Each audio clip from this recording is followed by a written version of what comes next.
Hi, in this video we are going to discuss about the basic concepts of thermodynamics.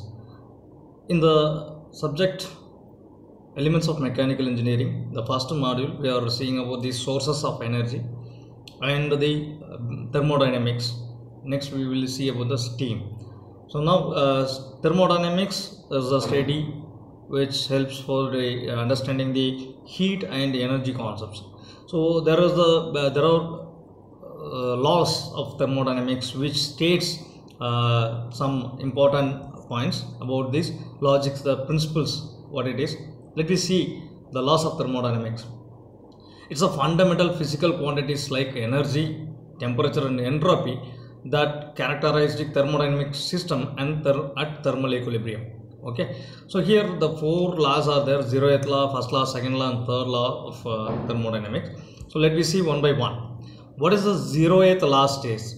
So it states two bodies which are in thermal equilibrium with a third body or in thermal equilibrium with each other. Okay, what is the meaning of it? So when two bodies separately we are checking or compare with a third body. So I am compare A with C and B with C. Okay, two different bodies I am comparing with a standard the third body. Now if the two are equal, then the third one is the A and C are equal. This is the logic over here. Let me see with an example here. So zeroth law of thermodynamics. Now see a system A, when I measure the temperature is around 225 degree, and another system there is another pan with oil is a B. Okay, that is also when I take check the temperature, it shows same. It's not necessary only the temperature, it may be a voltage also, a component which is having. So anything, any objects individually we are checking, A and B we are checking. If checking with the standard, it's a C, okay, then it shows if the A and C or the combination of B and C, if you check it, they are in equilibrium, then obviously A and B or definitely they are equal at the equilibrium.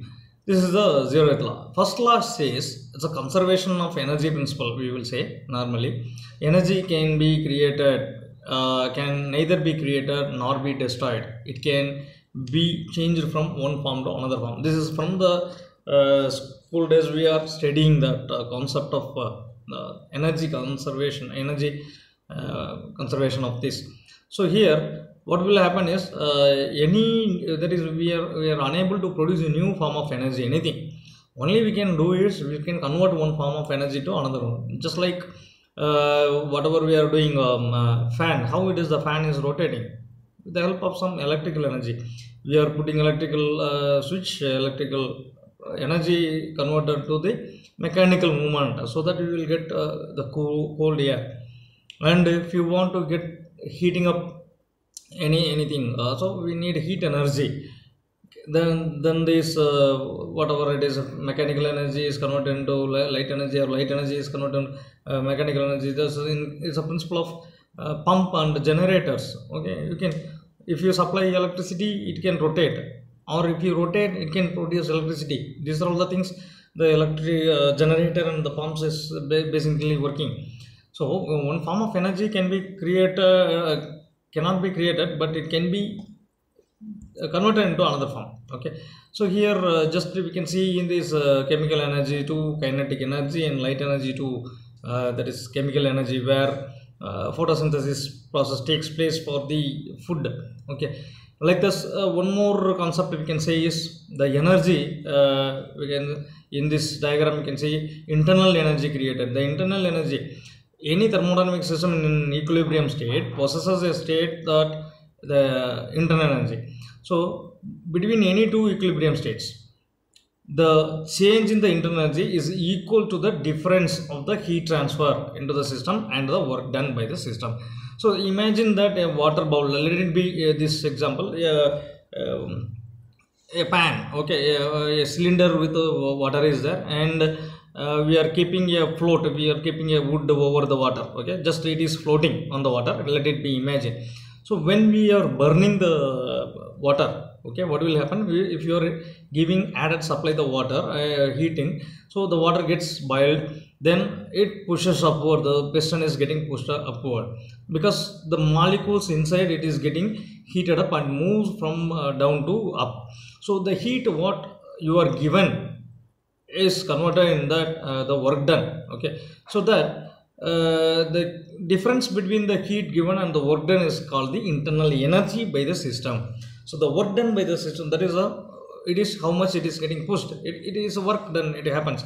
So the energy given, the Q is the heat energy produced, and the work done is a thing. Like that, if you suppress also the same thing happen.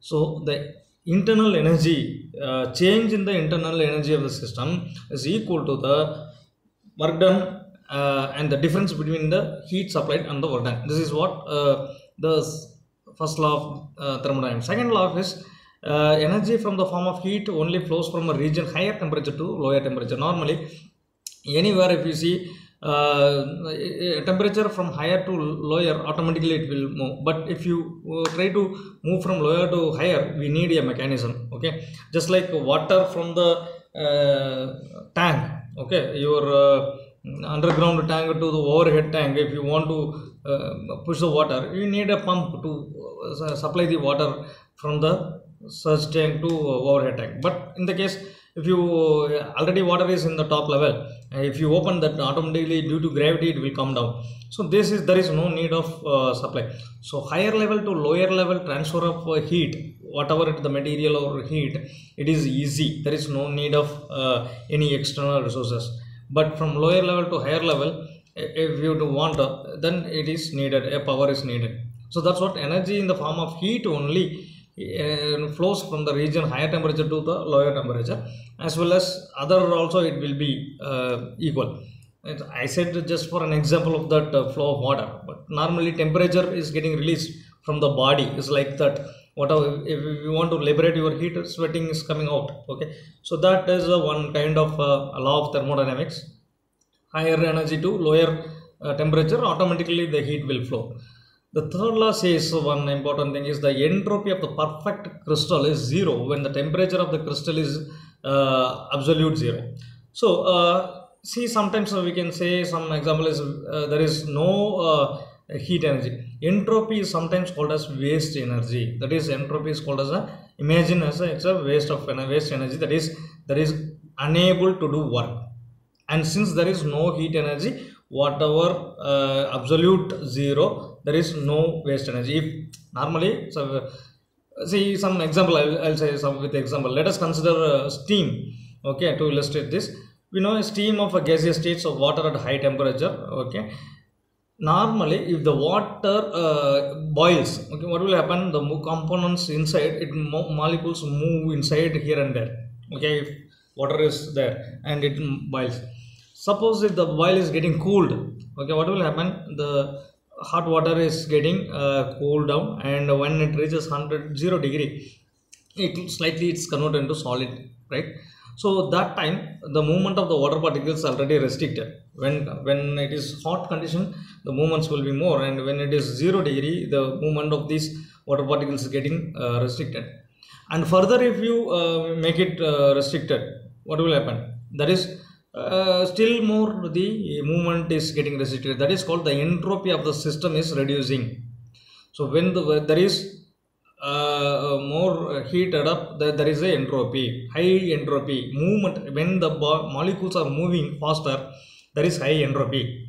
When the molecules are unable to move, there is a low entropy. Okay, and when it is completely freezed, fully freezed, it's hot, there is no movement is possible, then there is absolute zero, the entropy is absolute zero. So this is what the concept of this third law says. The entropy of a perfect crystal is zero when temperature of the crystal is equal to absolute zero. Okay, so that there is no movement at all, so no movement of particles takes place, that is exactly zero. Like this is the concept over there.